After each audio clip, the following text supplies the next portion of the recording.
বন্ধুরা, আজকে আমাদের এখানে প্রচন্ড প্রচন্ড ঠান্ডা। সেটা আমার ড্রেস আপ দেখে তো বুঝতেই পারছেন।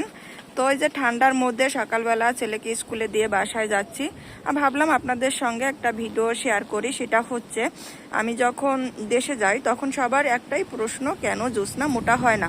মানে আমি এখন বিদেশে থাকি, তো বিদেশে একা একা থাকি, খাবো দাবো ঘুমাবো আর মোটা হয়ে যাব। না, সেটা কিন্তু না। বিদেশের জীবনটা এত সহজ না। তো তাদের জন্য আমি আজকে ভিডিওটা করলাম। তো আপনাদের আমি একটু ব্যাক ক্যামেরায় দেখাই।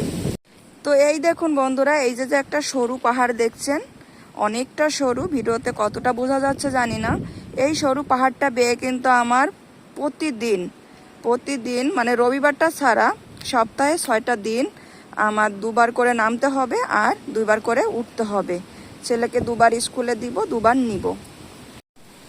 আরেকটা কথা বলি ছোট করে, সেটা হচ্ছে আমরা যারা মহিলারা বিদেশে থাকি, এদের ঘরে যে পরিমাণ কাজ করতে হয়, ভাবছি সেটারও একদিন আমি ভিডিও করব, যে সকাল থেকে সন্ধ্যা পর্যন্ত আমি কি কাজ করি, মানে ডেইলি যে কাজগুলো, যে কি পরিমাণ কাজ করতে হয়।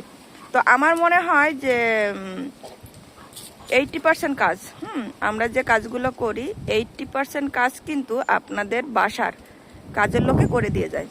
আপনারা 20% কাজ করেও কিন্তু অনেক সময় ক্লান্ত বোধ করেন। আর আমাদের কি পরিমাণ ক্লান্ত বোধ হয় বা কি পরিমাণ ক্লান্ত থাকি, সেটা নিশ্চয়ই বুঝতে পারছেন। আর কি বলবো।